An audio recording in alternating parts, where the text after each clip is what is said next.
Arizona అనే ఒక రాష్ట్రం ఉందండి. ఈ ఆరిజోనా అనే రాష్ట్రంలో ఒక పాస్టర్ వీధిలో బైబిల్ పట్టుకొని తన ప్రవచనాలు చెప్తుండగా, ఇలాగంటే రాష్ట్రం మొత్తం అతను ప్రవచనాలు చెప్తుంటాడు. సో ఇలా చెప్పే క్రమంలో ప్రతిరోజు కూడా ఆరిజోనా రాష్ట్రంలో అతను ప్రవచనం చెప్తుండగా ఒక పక్క ఎత్తైన బిల్డింగ్లోంచి ఒక తుపాకీ పెద్ద శబ్దంతో పేలిందండి. ఆ తుపాకీ గుండా వచ్చిన ఒక తోట అతని తలలోకి చొచ్చుకుపోయింది. సో ఈ ఘటన అమెరికా సంయుక్త రాష్ట్రాలైన నార్త్ అమెరికాలో జరిగిందండి. ఇది ఆరిజోనా అనే రాష్ట్రంలో. సో ఆ తోట దెబ్బ తగిలేసరికి చుట్టుపక్కల అతను పక్కన చేరినటువంటి వాళ్ళందరూ, వినడానికి వచ్చిన వాళ్ళందరూ పారిపోయారు. అతను కుప్పకూలిపోయి నేల మీద పడిపోయాడు. తరువాత హూటాహూటిన అతనికి హాస్పిటల్కి తీసుకొని వెళ్ళగా మేజర్ సర్జరీ అయిందండి. ఆ బుల్లెట్ అయితే రిమూవ్ చేయడం జరిగింది.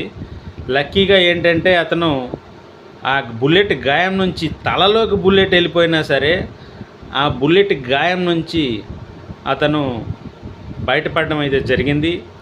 అలాగే డాక్టర్లు ఏమని అనుమానించారంటే సర్జరీ చేస్తున్నప్పుడు ఇతను ఒకవేళ బతికి బయటపడ్డా కూడా ఈ వ్యక్తికి మాటలాడే పరిస్థితి ఉండకపోవచ్చు. ఎందుకంటే బ్రెయిన్ టిష్యూ డ్యామేజ్ అయితే చాలా వరకు మాట్లాడే శక్తి కోల్పోయే పరిస్థితి, బుల్లెట్ దెబ్బలు తగిలిన కేసులు బోల్డన్ని ప్రూవ్ అయ్యాయి. సో డాక్టర్లు ఏమన్నారంటే, సీనియర్ సర్జన్లు, ఇతను సర్జరీ చేసి బ్రతికించేస్తాం కానీ మాట్లాడే పరిస్థితి ఉండకపోవచ్చు అని నిపుణులు అయితే అనుమానం వ్యక్తం చేసినప్పటికీ అతను ఆ గాయం నుంచి తేరుకున్నాక మళ్ళీ మొదట్లాగే మాట్లాడడం అందరూ గమనించి ఆశ్చర్యపోయారు. ఆ తర్వాత ఇప్పుడు అతను మామూలు యథావిధిగా తన వ్యక్తిగత జీవితాన్ని కొనసాగిస్తున్నారు. సో ఈ ఘటన అమెరికా సంయుక్త రాష్ట్రాల్లో జరిగిందండి. అక్కడ గన్ వైలెన్స్ ఎక్కువ అండి.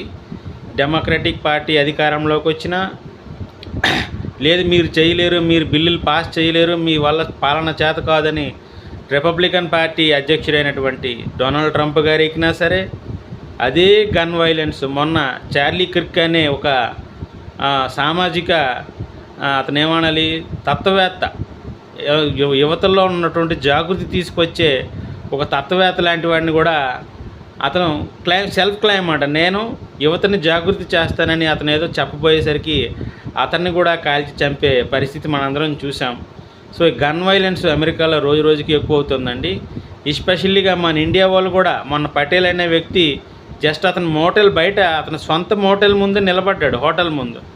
ఏం బ్రదరు, ఏంటి బాగున్నావా లేదని అడిగాడు ఆ నల్లజాతీయుడిని. అతను కూడా తలలో గన్ పెట్టి అతన్ని చంపివేసే పరిస్థితి అమెరికాలో ఏర్పడిందండి. సో గన్ వైలెన్స్ అమెరికాలో చాలా ఎక్కువగా ఉంది. ప్రవాస భారతీయులు జాగ్రత్తగా ఉండమని కోరుతున్నాను. నమస్తే.